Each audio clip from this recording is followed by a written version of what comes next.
Hello friends, मैं doctor Jagatpal, doctor जगत homeopathy clinic Shri Ganganagar से। आपने पिछले वीडियो में प्रोस्टेट के बारे में बहुत सारे मेरे को लाइक्स मिले, बहुत सारे व्यूज़ आए और उसके साथ साथ कॉल्स भी बहुत सारे आए। पूरे ऑल ओवर इंडिया से लोगों ने कॉल किया, प्रोस्टेट के बारे में बात की, ट्रीटमेंट के बारे में पूछा।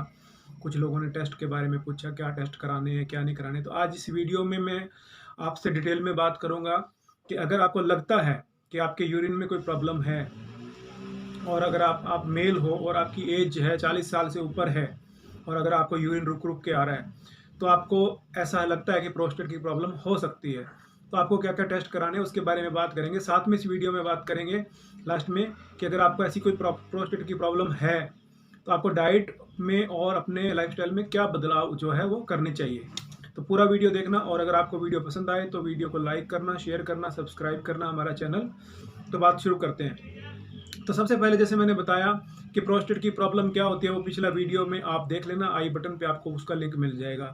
तो जो प्रोस्टेट की प्रॉब्लम होती है, यूरिन रुक रुक करके आता है, मेल्स के अंदर प्रॉब्लम होती है, यूरिन में जलन भी हो सकती है, रात को बार बार उठना भी पड़ सकता है। तो सबसे पहला टेस्ट कौन सा करवाना चाहिए? सबसे पहले अपने को करना है अल्ट्रासोनोग्राफी, यानी कि अल्ट्रासाउंड कराना है।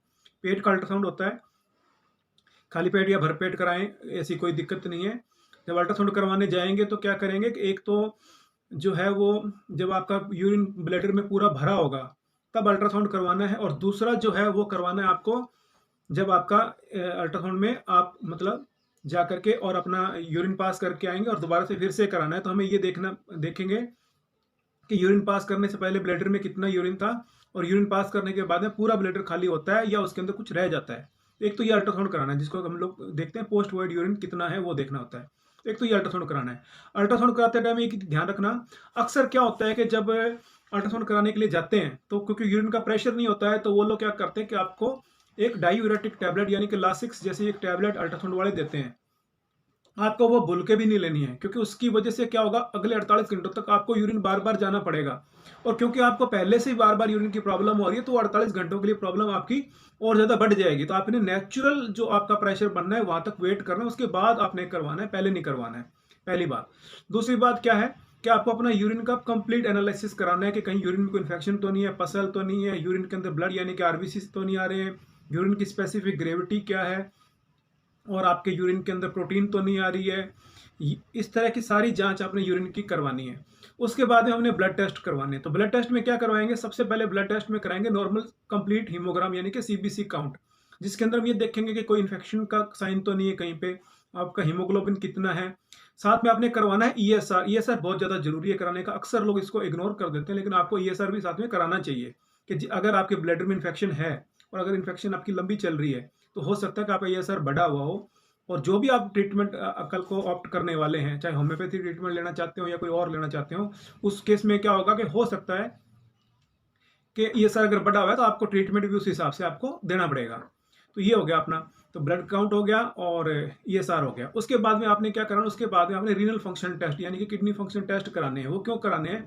क्योंकि जब पेशाब प्रोस्टेट की प्रॉब्लम में जब यूरिन पूरा खाली नहीं होता ब्लैडर से और अंदर पड़ा रहता है, तो उस यूरिन को की वजह से कई बार क्या होता है कि किडनीज के अंदर भी यूरिन जमा होने लग जाता है और पूरा खाली नहीं होता, जिसकी वजह से आपका ब्लड यूरिया बढ़ सकता है, आपका सीरम क्रेटिनाइन बढ़ सकता है और आपको इलेक्ट्रोलाइट इम्बैलेंस भी हो सकता है। तो आपको क्या करना है, किडनी फंक्शन टेस्ट भी आपने प्रॉपर तरीके से करवाने हैं। उसके बाद में आपने क्या करवाना है, उसके बाद में एक बहुत इंपॉर्टेंट टेस्ट है जिसको बोलते हैं पीएसए यानी कि प्रोस्टेट स्पेसिफिक एंटीजन। ये टेस्ट आपने कराना है। पीएसए क्या होता है? जो प्रोस्टेट के सेल्स होते हैं वो एक टाइप का एंटीजन बनाते हैं, जिसको हम लोग बोलते हैं प्रोस्टेट स्पेसिफिक एंटीजन। जब प्रोस्टेट का साइज बढ़ता है तो उसमें क्या होता है कि नंबर ऑफ सेल्स बढ़ जाते हैं, हाइपरप्लेजिया हो जाता है। जब प्रोस्टेट के साइज में हाइपरप्लेजिया हो जाता है तो पीएसए भी जो है वो बढ़ने लग जाता है। लेकिन अगर किसी को प्रोस्टेट में कैंसर हो जाता है तो पीएसए बहुत ज्यादा बढ़ जाता है। हालांकि पीएसए का बढ़ने का मतलब ये नहीं कि कैंसर है ही है, क्योंकि पीएसए नॉर्मल अगर प्रोस्टेट का हाइपरप्लेजिया हुआ है तो भी पीएसए बढ़ता है। चार में से अगर चार लोगों का जो पीएसए बढ़ा उसमें से तीन लोगों के प्रोस्टेट कैंसर के बिना भी पीएसए बढ़ता है। लेकिन फिर भी एक बार अपने को पीएसए कराना चाहिए ताकि हमें पता लगे कि हमारा जो पीएसए जो बढ़ा हुआ है वो कितना बढ़ा हुआ है। और फिर उसको क्या है कि हम अगर आपका पीएसए बढ़ा हुआ आता है, लेकिन अगर आपको कोई और इस तरह की कोई प्रॉब्लम नहीं है और आपका कोई डायग्नोसिस नहीं होता कि भी प्रोस्टेट कैंसर आपको नहीं है, तो बहुत अच्छी बात है। लेकिन फिर भी क्या करना है हमें, अगर पीएसए बढ़ा हुआ आता है तो हमें क्या करना है कि 6 महीने बाद में पीएसए के टेस्ट को रिपीट करना है, और इसी तरह से किडनी फंक्शन टेस्ट भी आपने 6 महीने के बाद में रिपीट करने हैं। तो ये कुछ टेस्ट है जो आपको करवाने चाहिए। पिछले वीडियो में मैंने जब प्रोस्टेट के बारे में बात करी थी, बहुत सारे लोगों ने मुझे रिपोर्ट भेजी थी और उनके कई लोगों के किडनी फंक्शन टेस्ट वगैरह नहीं हो रखे थे, तो फिर मैंने उनको बोला कि आप ये भी टेस्ट कराइए। तो अगर आपको हमारे होम्योपैथी ट्रीटमेंट अगर आप लेना चाहते हो, तो मैं रिक्वेस्ट करूंगा आपसे कि ये सारे टेस्ट आपके लेटेस्ट होने चाहिए, उसके बाद आप हमारे को रिपोर्ट आप भेजिए। उसके बाद में बात करते हैं कि अगर आपको प्रोस्टेट इलार्जमेंट है, आपको रात को बार बार यूरिन जाना पड़ता है और आपको यूरिन पूरी तरह से खुल के नहीं आता है, तो आपको डाइट के अंदर क्या सावधानी रखनी है। तो सबसे पहली बात क्या करनी है डाइट में, कि आपको बिल्कुल सिंपल खाना खाना, चाहे वेजिटेरियन खाना खाते हैं चाहे नॉन वेजिटेरियन खाना खाते हैं, लेकिन आपकी डाइट सिंपल होनी चाहिए। बहुत ज़्यादा मिर्च मसाला, बहुत ज़्यादा फ्राइड फूड, इस तरह की आपकी डाइट में नहीं होना चाहिए। खास करके हम जैसे शादी फंक्शन के अंदर जब जाते हैं तो हमारे को इस तरह का खाना होता है, तो उस खाने को आपने कोशिश करना है कि लिमिट की मात्रा में अपने को खाना है। पहली बात तो ये, बाकी सादा खाना खाने में कोई रोक नहीं है। आप हर तरह के फल, हर तरह की सब्जी, और आप दूध, अंडा, मांस, मछली, जो भी आपके नेचुरल जो पहले से आप खाना खाते हो, वो उस तरह का सिंपल खाना आप खा सकते हो। किसी तरह की प्रोस्टेट में कोई रोक नहीं है। दूसरा क्या है कि आप अपना जिंक की मात्रा भी आप बढ़ा सकते हो, तो आप जिंक के सप्लीमेंट भी खा सकते हो, या फिर जो जिंक रिच चीज़ें हैं वो भी आप खा सकते हो। उसके बाद में हम बात करेंगे कि जिनको प्रोस्टेट की प्रॉब्लम है, उनमें मैंने अक्सर ये देखा है कि सफ़र के दौरान उनको बहुत प्रॉब्लम होती है। यानी कि जैसे कि अगर वो 100 किलोमीटर का सफ़र करने वाले हैं, आपने बस की टिकट ले रखी है, आप गाड़ी से जा रहे हैं, लेकिन अक्सर ये देखा गया कि जैसे 50 किलोमीटर जाने के बाद अगर आपको यूरिन की कॉल हो रही है कि मुझे यूरिन जाना है, तो लोग अवॉइड करते हैं कि चलिए ठीक है, 50 किलोमीटर की बात है, 1 घंटे की बात है, आगे बैठेंगे, अभी बैठे बस में, आगे जाकर के यूरिन पास कर लेंगे। तो उनको क्या है कि वहाँ जाकर के यूरिन पास खुल के होता नहीं है। तो इस चीज़ का आपने को ध्यान रखना है सफ़र में, कि आपको जैसे ही यूरिन की कॉल आए, तो आपने क्या करना है कि अपना पहले यूरिन पास करना है। नहीं तो आगे जाकर के लोगों को, ऐसे हमारे पास पेशेंट्स आते हैं, उनको प्रॉब्लम हो जाती है कि भाई यहाँ से 100-200 किलोमीटर जा रहे थे और सोचा कि चलो अभी 50 किलोमीटर का सफर रहेगा, अभी कर लेते हैं, अभी कर लेते हैं, लेकिन वहां गए तो वहां आया ही नहीं यूरिन, और अचानक से यूरिन की रिटेंशन हो गई है। तो ये अपने को अवॉइड करना है सफर के दौरान। उसके बाद बात करते हैं पानी की। देखिए, लोग क्या करते हैं, अक्सर ये होता है कि जब हम किसी डॉक्टर के पास में जाते हैं, तो जो प्रोस्टेट में पहला जो साइन आता है वो ये आता है कि डॉक्टर साहब पेशाब खुल के नहीं आता। तो लोग डॉक्टर क्या करता है कि आप पानी ज्यादा पिया करिए। यूट्यूब पे बहुत सारी वीडियो है जो आपको ये सिखाने के लिए है कि आपको इतना ज्यादा पानी पीना चाहिए, और लोगों की ये धारणा बन गई कि भाई पानी तो जितना ज्यादा पियो उतना ही अच्छा है, लेकिन ऐसा सही नहीं है। हमारी किडनी की फिल्टर करने की कैपेसिटी है।